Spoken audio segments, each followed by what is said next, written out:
Voilà, donc petite vidéo, petite discussion avec Sébastien Demano. Dameno. Ouais. Dameno, Presque, pardon. presque du premier coup.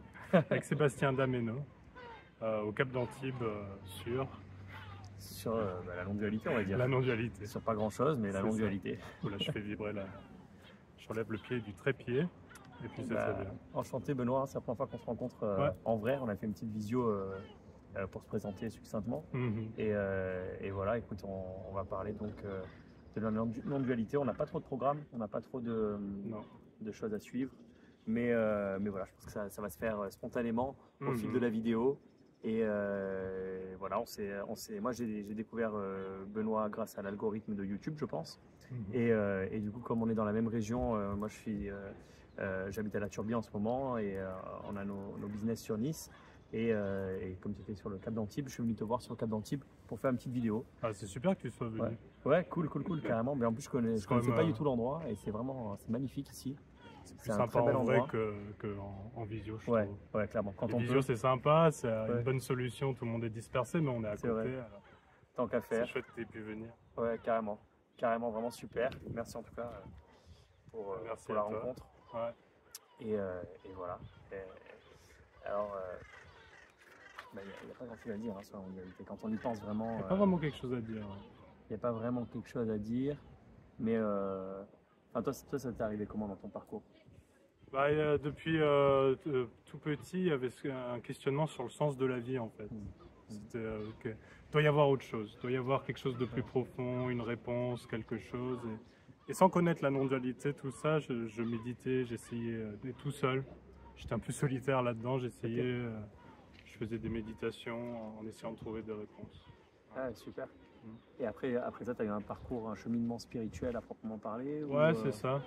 Je dirais que au début c'était un peu la religion, mais tout seul. Et le vrai truc que j'ai rencontré, c'était le livre Le pouvoir de l'instant présent, Le fameux. que j'aimais bien. Ouais. Je crois que tout le monde est passé par ce livre presque. Bah, il était très célèbre. Incroyable. Ouais. Toi aussi, tu as eu ta période. Ouais. Tout à fait. Ouais, bah, c'est marrant, je me reconnais un peu dans ce que tu as dit à l'instant. Moi, je me demandais toujours, j'avais plein de questions sur l'univers, sur la vie, sur pourquoi on était là, plein de choses comme ça. Et après, moi, je pense que ce qui m'a amorcé vraiment dans mon chemin spirituel, entre guillemets, bien qu'on se rende compte au final qu'il n'y a jamais eu de chemin et il n'y a jamais eu personne pour emprunter ce chemin, c'était par contre par les psychédéliques et c'était avec des champignons hallucinogènes. Ah oui, oui. Et là d'un coup, c'était un peu bouleversé parce qu'il n'y avait plus trop de choses solides, il n'y avait plus trop de choses qui m'appartenaient non plus, de propriété ou de choses comme ça pendant cette expérience-là. Donc du coup, ça m'a fait une espèce de vision que j'avais jamais eu auparavant, tu vois, de la vie. Et après ça, donc, je suis intéressé à la spiritualité et j'avais un oncle qui était bouddhiste. J'ai commencé à lire le pouvoir de l'instant présent d'Eckhart Tolle à ce moment-là. Et j'avais un oncle qui était bouddhiste et donc j'ai demandé des infos. Je suis devenu bouddhiste pendant 3 ans. Ah ouais. Ouais, Cool. voilà. Donc vraiment, j'étais allé en Inde, tu vois, dans des D'accord, monastères, je suivre des retraites. Et en Inde, il y a des monastères bouddhistes Dans le nord, tu sais, vers Darjeeling. Parce qu'en fait, comme il y a eu je connais pas du tout. la Chine qui a envahi le Tibet, du coup, ils sont tous descendus dans le nord de l'Inde. Et voilà, donc ils ont trouvé quelques refuges dans différentes villes du Darjeeling principalement, je pense. D'accord. Il y en a un petit peu qui sont partis au Bhoutan aussi, des pays comme ça. Et donc voilà, donc je suis parti avec mon oncle 2 fois là-bas. Ah ouais. Après, l'Inde, c'est une expérience en soi. Ouais. T'as l'impression que t'es dans un univers parallèle, c'est assez incroyable, quoi. J'avoue que ça m'attire, mais j'étais au Népal. Mais au Népal, il y avait des gens des touristes qui venaient d'Inde pour se reposer. Ouais, c'est ça. Ouais. C'est ça. Et déjà au Népal, je trouvais ça déjà assez bouleversant, le monde et tout, oui, etc., l'expérience. Et c'est les gens, exactement ils ça. venaient se reposer. Ouais. C'est pas des vacances avec les doigts de pied en éventail. Ouais, c'est ça. C'est assez prenant, mais c'est extraordinaire parce que tout est sacré pour eux. Ah oui. On n'a tellement pas l'habitude de ce rapport-là à la vie que ça donne vraiment une dimension différente, quoi. C'est assez intéressant. Cool. Et donc voilà. Et puis après, dans le cheminement, après j'ai quitté le bouddhisme et puis je suis allé voir les chamans en Amazonie plusieurs fois. Faire l'ayahuasca et c'est les aventurier cérémonies comme comme ça. Ouais, c'était pas mal. Ouais. Je suis parti sac à dos 2 fois un mois. C'est un truc qui est beau avec la recherche, c'est qu'il n'y a pas de règles. Il y a pas de règles. Il y a des recherches très aventurières. Moi, c'était beaucoup plus posé tu vois, avec Andreas par exemple, qui est allemand. Donc poser dans un salon à Stuttgart, par exemple, tu vois. Il n'y a pas de besoin que ce soit d'une telle ou d'une telle façon. C'est ça qui est génial, c'est cette liberté en fait, de se dire en fait, ouais, ça peut passer par n'importe quoi, il y a ce cheminement, et puis à la fin on se rend compte qu'il n'y a rien à trouver. C'est ça. C'est génial. Et que ça n'a aucun rapport avec un cheminement. Ou un certain mérite qu'on peut avoir, c'est un concept qu'il y avait dans le Complètement. bouddhisme, tu vois, qui m'a bloqué pendant des années, où il fallait être méritant, il fallait faire tant de prosternation, tant de récitation, tant de retraite. Et en fait, tu as l'impression que tu vas jamais y arriver. Et ça repousse toujours cette échéance-là, et tu te dis, ben, quand je serai assez méritant dans une vie future, dans une de mes réincarnations, je deviendrai un Bouddha. Et puis alors, il y a aussi cette notion de grandeur, que ça doit être un éveil absolument parfait, où rien ne dépasse, où tout est... tu deviens un être humain parfait, quoi, mais finalement, ben non. Il faut que ça soit spécial, extraordinaire. C'est ça. Ça ne peut pas juste être ce qui semble se produire. Ouais, exactement. Des mots qui viennent souvent ici. Ouais. Ouais. Exactement. Et voilà. Et donc après la non-dualité dans mon chemin, encore une fois, la non-dualité, elle est venue à travers YouTube. D'accord. Après, j'ai suivi Muji pendant un moment. Je sais pas si tu connais Muji. De nom. Ouais. Et je suis allé le voir au Portugal, faire une retraite, où j'étais encore à fond. C'est un vrai chercheur, hein. Un vrai de vrai, tu vois. Ouais, puis le chercheur aventure, quoi. Ouais, le chercheur qui n'a pas peur d'aller. C'est marrant. Je suis prêt à parcourir le monde pour trouver la vérité. Voilà, c'était ça. Et du coup, Muji, et puis en revenant, en regardant des vidéos de Muji, c'est là où l'algorithme, j'ai commencé à rencontrer Tony Parsons. Tony Parsons après Jim Newman. Donc sur YouTube. Sur YouTube. Tony, c'est marrant parce que moi c'est exactement pareil. C'est Tony qui est sorti sur YouTube. Tony, je pense que beaucoup de gens, ça a fait ça. Ça fait un peu écartolé. J'en connais pas mal aussi qui ont fait Muji après. Et après on s'éloigne, on va vers Tony pour une raison ou une autre. Ou aucune raison. Ou aucune raison, Cool. Voilà. Et du coup, tu as vu Tony et Jim? T'es allé Non, jamais par contre. C'était vraiment, j'ai juste regardé des vidéos.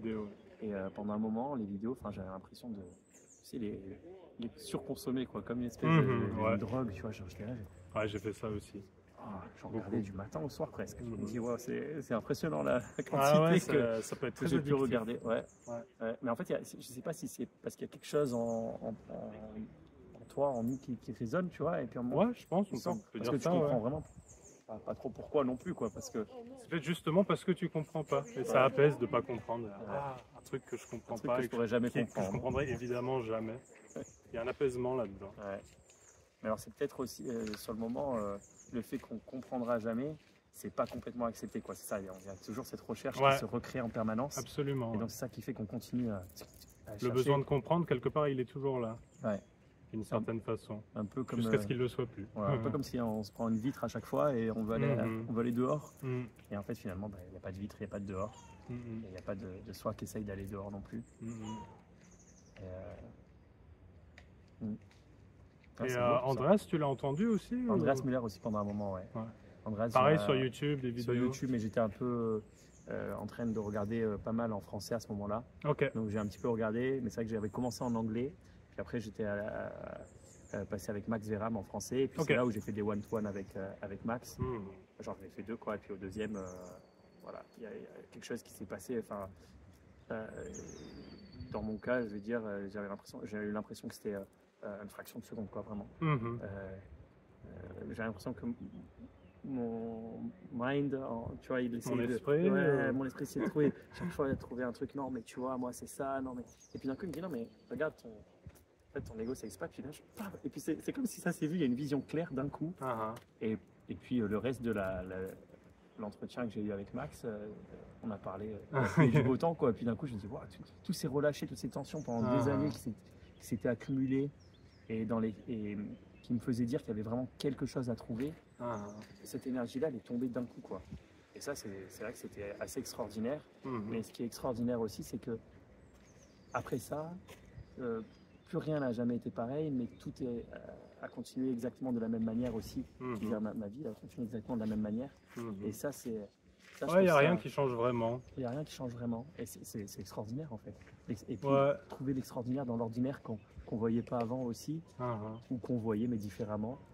Et Ouais, c'est impossible à dire parce que c'est pas logique quelque part. Ouais, Dire que c'était plus jamais comme avant et pourtant rien n'a changé, enfin qui va comprendre ça? C'est pas logique.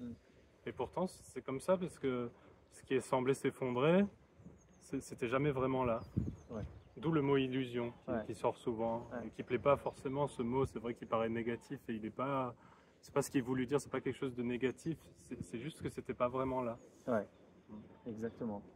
Bizarre. Exactement. Ouais, c'est bizarre et magnifique à la fois et on peut pas le comprendre et puis en même temps c'est tellement intime, c'est tellement là quoi.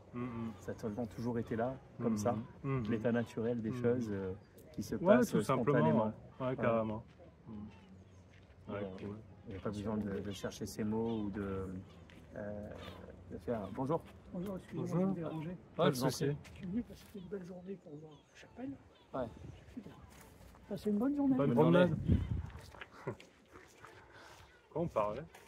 Que c'était l'état naturel, je pense, des choses qui. Ça se fait comme ça, ouais, c'est spontané en fait. Et en fait, ça me fait penser à un truc qui est, je trouve, génial, que j'avais entendu quand j'étais encore en recherche, et je trouvais ça super. Moi, j'ai l'impression d'être un peu au contrôle de ma vie, quoi, finalement. Avant. Et j'avais entendu ce truc dans la non-dualité, c'est essaie de savoir dans 3 ou 4 pensées ce que tu vas penser. Et tu vois, où là, on n'aurait jamais pu prévoir que quelqu'un vienne nous parler en pleine vidéo. Et ça, c'est génial, en fait. C'est ce truc de lâcher prise un peu, de se dire, ouais, en fait, on ne contrôle rien, en fait. C'est incroyable, parce que... il n'y a aucun contrôle, on ne peut pas savoir ce qui va se passer.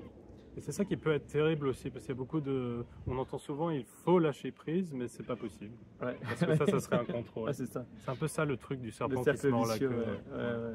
Mais lâcher prise semble se produire, il y a une sorte de relâchement, et personne n'y peut rien. Et personne n'y est pour, quoi que ce soit. Quand tu es encore dans la recherche, que tu entends ces trucs, c'est frustrant. Mais bon, après, comme je l'ai vécu, moi, c'était un peu comme une sorte de fièvre, la deuxième vague, où quand c'est revenu à moi, la non-dualité des années après, une fois que j'ai fondé ma famille, fait mes business, etc. Et là, en fait, il y a une fièvre de... Je regardais Max Verham, c'était en français.